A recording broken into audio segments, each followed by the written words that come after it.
Thank you, Lucy from RoadPeace, for agreeing to do this chat with us from Child Death Helpline. We obviously link in with you guys if we have any callers that call in that need your support, specifically for bereavement around road traffic accidents. But I just thought it'd be nice to link in, so thank you. Can I just pause it for a second, Yes. just so we can restart? Sorry to be a pain. We're really strict on RoadPeace on saying crash or collision and not accident, and I'll get really told off if we do anything that's road traffic accident. So could we just, is that okay? Yeah, so I've got to say, no, sorry. No, it's fine, we can cut that out, don't worry. Yeah, I'm in ready to sort that out. So thank you, Lucy, for agreeing to speak with us today at Child Death Helpline. Lucy's from RoadPeace, so we do have a lot of callers that need your support and help. So we do refer over to RoadPeace and your website and things like that.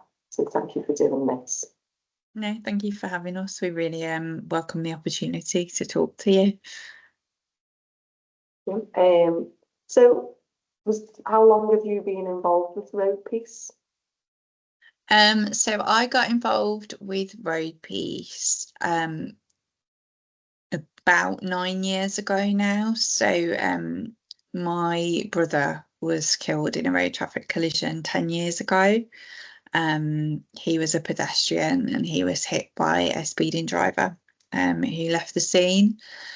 And I didn't really hear about any support for a good year afterwards, by which point I was kind of feeling like I was losing my mind, to be honest. And then RoadPeace started a support group for the West Midlands region, which is where I'm from. So I went along to that. I wasn't sure if it would be for me, to be honest. The idea of sitting with a group of strangers, talking about something really personal, not in my comfort zone at all, but it was such a relief to be able to just be amongst people that could be like, yeah, I get that, I feel that, you're not going crazy, that's totally normal in the circumstances. And it was really key in my recovery, to be honest. So, or not that you ever recover, because you never go back to how you were before, but just in kind of being able to feel like I could start to put my life back together in some way. So then I attended the group for quite a while, and then they asked me to become the coordinator, which I did. That was like 8 years ago. I don't know where the time goes. And I coordinate the West Midlands, West Mercia and National Bereaved Siblings groups for RoadPeace, and then I joined the staff team as well about 4 years ago. So I'm now their justice and outreach manager. So I've been around a while. I don't know how the years just fly, don't they? It does. I always shared a little bit of my story as well, because I think that's why I wanted to ask people behind like the charities. There's usually a reason why. Like my bereavement was 11 years ago, my daughter. So, but like yourself, you think I'm never gonna sort of, as we say, get over this. But you learn to sort of live with it. And I always say that Alice, my daughter, without her, I wouldn't be here. I wouldn't be meeting the likes of you at RoadPeace and hearing about all these wonderful things that do go on out there up and down the country to help and support bereaved families in so many different circumstances. So yeah, it just flies by, doesn't it? It does. But it's great that all the support is out there, and I suppose that's why we wanted to sort of use collaboration this year for Child Death Helpline Awareness Day, because we can't all work in silos. No helpline fits all, and we have got to collaborate, because in the middle of all this is a bereaved family that needs that support. And as we say, like 12 months down the line, you do feel like you're falling apart. So to have someone there and then that sort of I always say our port handlers get it. Yeah. They just get you. So that's why we emphasise. But no, thank you for sharing that. Can I just ask, if you don't mind, what was your brother's name? Peter. Yeah, Peter. Okay. What was your daughter's name? Alice. Lovely name. Because I always remember that word from the early days. Use their name, say their name, because that's how they sort of live on, sort of thing. Yeah. Yeah. Yeah. So I'll be honest with you, I've not had much dealings with RoadPeace before I started this job myself. So can you just tell me a little bit about how it started and what it offers? Yeah, absolutely. So RoadPeace is coming up 33 years old, which always really, surprises everyone, because sadly, I guess with this sort of charity, you just won't hear about unless you're in those circumstances. And we're trying to work on changing that, because obviously we don't want people to have to search for us when they need us. We want them to know who to go to. But it was our founder, it's a lady called Brigitte Chowdhury, and her son Mansour was killed by a red light offender. And he at the time got a £250 fine for careless driving. And she was just mortified and outraged at the kind of way in which society brushed it aside, accepted it as an inevitable kind of consequence of cars being on the road, and didn't respond with the kind of anger towards what is a preventable death. So she started a helpline literally from her kitchen table, and that's how the organisation grew. And I always feel like, we all owe so much to Brigitte, because I don't know where I would have gone without RoadPeace. And so, we're so thankful to her, and she's still involved, and she's still our president to this day. But we offer a variety of things. So peer support is really at our core, and we really believe in that power of putting people together who've had a similar experience. And nobody's experience is ever going to be exactly the same as someone else's, because we're all individual. Our grief, our relationships, our loss is all very different, but we have that suddenness, shock factor in common. The fact that with road death, your loved one's gone out the door one day and they've just never come home, and it's no warning whatsoever. So we offer a number of regional support groups which are open to anyone over the age of 18 who's been bereaved through a road crash, and any relationship. So it can be parents, partners, adult children, siblings, friends, anyone that is really suffering because of that bereavement. And then we also have some national support groups which are dedicated to specific relationships. So there's a dedicated parents group and a dedicated siblings group, and then obviously slightly out of your guys' remit, but we also have a group for those who've been seriously injured. We have a befriender service, which is one-to-one telephone support. Our volunteers have been through a road death a few years down the line, have done some training, and are resilient and able to provide support to someone else who's more newly bereaved. We offer a resilience building programme, which is an 8-week online course where participants are kind of talked through the psychological and physiological impacts that grief can have on the body, and just given a range of coping mechanisms that they can try out, and some will work for some and some for others. And then we offer lots of information guides and support with navigating inquests or criminal justice hearings, and we offer services of remembrance as well, which are probably my favourite thing, if I'm honest, because like you said, say your name. people can be so frightened, can't they, to talk about the person who has died, and yet for the family they often want to talk about them and remember them, and so providing that space is really special. Yeah, the similarities are unbelievable between sort of RoadPeace and the older centre where we're based and the Child Death Helpline, because we've also been around for over 30 odd years.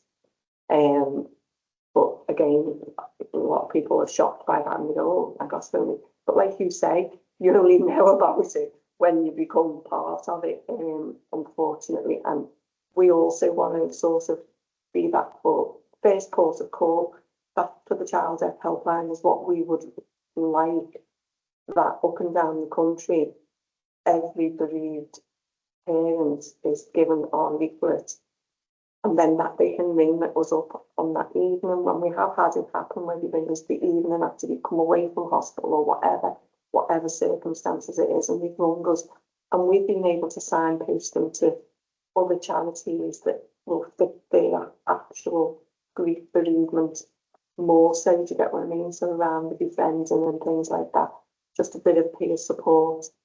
You mentioned there about some national support groups. Is that face-to-face? Is that in regions? Are they up and down the country? So the national groups are held on Zoom. So anybody from anywhere is able to join that. And then there's some face-to-face opportunities offered through our services of remembrance, or I know our siblings are really keen to have a bit of a get-together. Yeah. So those are things that we'll try and introduce, but it's very much around what the group wants, really. And we get that some people have a preference, don't they? So with our regional groups, there's a mixture of online and in-person stuff, and some people come to all the online, some people come to everything, every option that's offered, and some people like the face-to-face only, and everyone's individual, aren't they? So and I think that's why we have sort of regionally the older centre that we can sort of refer to face-to-face. But that's where it really helps us knowing what's out there up and down the country, so that we're able to say, well, you know, like recently I took a phone call from a lady from Birmingham, and I've said to her, it doesn't mean you cannot ring us, but it's faceless, and that suits some people, and it's anonymous. But some people want, and I think more now coming out of COVID as well, people want that human interaction a bit more now. So if you ask about like regional things, is there face-to-face groups, is there some sort of named person, or is there just, like you say, online support? I find the younger generation, maybe another older one, they like to be online, Zoom and all that, they're used to that. But I still love the phone calls as well, especially in them initial sort of days and months, like you said before, the shock. And you do feel so isolated and so alone, but just having someone to reach out to and speak to really helps, and then the signposting can all happen. Yeah, I agree. And I think there's something about having like a person external to the family to talk to, because often, and I know just with my own family, you know, there can be a bit of a sense of, oh, well, we wouldn't want to talk to a charity. We don't need to talk to a charity. You know, we've got to deal with it within our own family. But actually, after a kind of bereavement, you're all grieving, and often in different ways. And you like to think everybody pulls together, but sometimes the way you all cope with it is so different that it can have such an impact. And having that external person that you can just be really honest with about what you're feeling, and you haven't got to worry about upsetting them too, or it causing that like any further tension in your family who are already struggling. I just think that's crucial, really. Yeah, definitely, because I know from my experience as well, you don't know how you're going to be from 1 hour to the next sometimes. So, and you're trying to judge everybody else in your environment. Are they having a good day? Are they having a bad day? So you have to sort of manipulate it, you know, your partner's having a bad day, the last thing you're going to do, isn't it, is move up and start crying on their shoulders because you don't want to burden them. So it does help having somebody else who gets it, as I said. So yeah, that's, you know, our volunteers, similar to yours, or so many years post bereavement, have been through training here at the older centre, and then they're supported, and they're offered supervision as well. Just to safeguard them as well. Yes. You know, because we've been lost about our volunteers on doing all these things as well, sort of thing. But no, it isn't, and that's why I'm really sort of so happy that we made the connection with RoadPeace, because now our call handlers have also got that extra bit of information to pass on to families that ring up, and I think that's so valuable to be able to do that, because that really what matters in the middle of all this is there's a bereaved family basically coming apart at the seams. It can feel like, and we're able to sort of navigate. I love the saying that we're not there to take it away because we can't, but we can help hold their group a little while with them. Absolutely. So that they can sort of come through. And I think it helps knowing that the person on the other end of the phone has been through that bereavement as well, and identifies with it. Rather than reading it from a textbook sort of thing. I think you're right. I think that peer element, it's so vital, isn't it? Because I don't know, it just gives this element of trust much more quickly. And not that I want to discount the impact that those that are, you know, professionally qualified can have, but I think alongside like counselling and things like that, that peer support is such a vital thing, and our families just seem to really value it. And then, you know, the beautiful thing is that they make these lifelong friendships, and it's really sad because had they not been through what they've been through, which is of course what we would all wish, they wouldn't know all these people, but they have been through it, but they do then gain this network. And I coordinate, as I say, the West Midlands group, and they refer to each other as their like second family, and it's special to see that bond. Yeah, and you know, I hate cliches around it, but the one thing that, you know, we do say is a club nobody wants to be a part of. Yes. And sometimes I used to hate that, but I totally get it, because it is. It's weird how once you get a group of bereaved, I use bereaved parents, you know, even if it's different types of bereavements, you know, we have support groups where we just bring everybody together, and we have different types of bereavements around that table. And the understanding and watching the interaction is just unbelievable. That's what, I've been in this post nearly 2 years, and I did worry at first about how am I going to cope with other bereaved parents who haven't been through the same experience as me. And you suddenly and very quickly realise there is this thread that sort of brings us all together. That, like you said earlier on, then feelings of isolation, the shock element, they're all still there. And we pull each other along as well with that invisible string as well. Absolutely. And I think there's something there as well about being with people that aren't going to judge you, because, you know, you have your better days, you have your worst days, and on your better day you might laugh, you might be okay, and you know, there can be people around you that assume, well, you know, she's laughing today, so she's got over it, she's forgotten it, and that's not the case at all. And then there can be other days, you know, where you feel like you're really short fused, everything's very triggering, you can become quite closed down, and again, certain people may react as she's being very moody, she's being very difficult, but actually that's not the case. It's that grief is really hard that day. And I think when you've got that group of people together that have that understanding, they're just never going to judge it, and they're always going to know that's whatever it may be, whether you're laughing about a memory one day or absolutely hysterical tears the next, it's the grief. Yeah, yeah. And you hit on another thing before as well, Lucy, where you said about you never deal with it, you never get over it. And you do learn to live with it, but you're also sometimes, I get it all the time where people go, oh, I feel like I've gone backwards.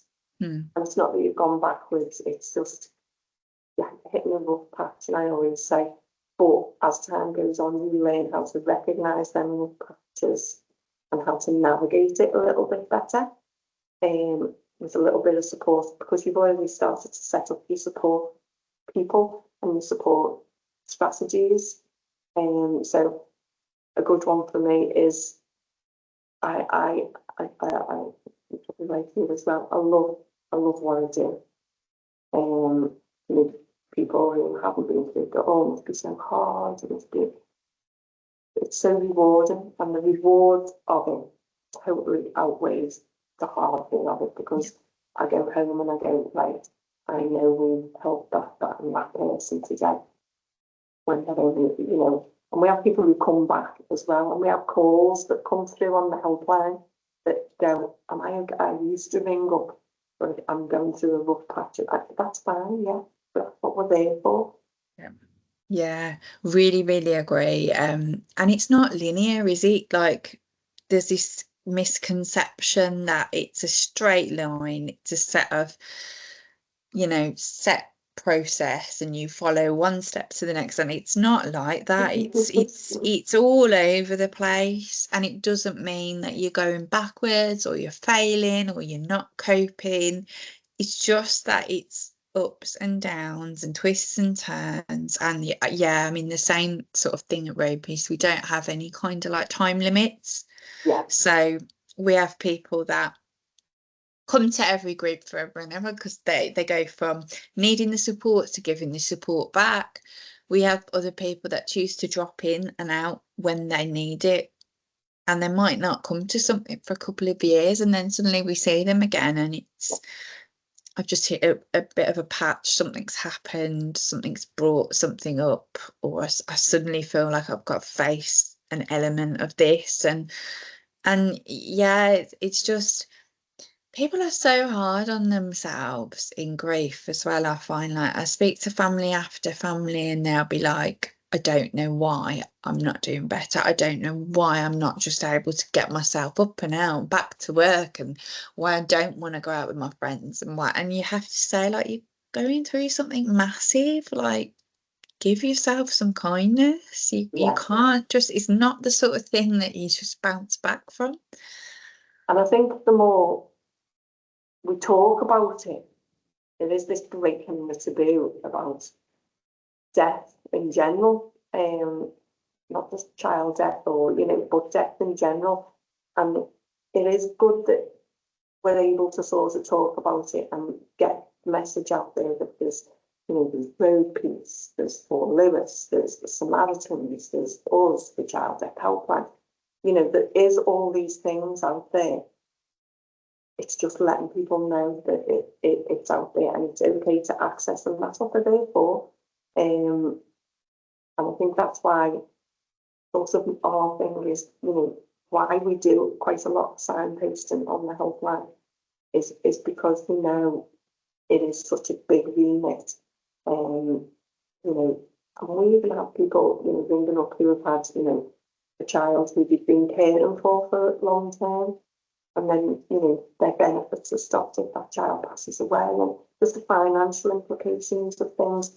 But, we've had, young families where the dad's gone out to work, being in a road traffic collision and hasn't come back. The financial implications of that, once you scratch the surface, there's a lot of support that you can give bereaved families. So thank you again for coming on and letting us know about RoadPeace. And well done on your campaign for August as well. You know, you're on social media, we will put all your details up as well, to signpost people. But yeah, thank you. And Peter would be so proud of you, Lucy. Oh, thank you. You know, that's why we do it, isn't it? Because we get it, and because that's how they're living on as well. Absolutely, and right back at you with your daughter, 100%, you know, and just thank you for having us on. The more partnership working we can do, the better. The more people know what's out there, the better. You know, sadly, we're all going to be bereaved at some point, different ways, different times, and in an ideal world, it wouldn't happen to anyone until it was a very, very, very, very old natural death, and even then it would be awful. But it's the one certainty in everybody's life, and we've got to talk more about it. Yeah. Thank you so much. Thank you. Thank you.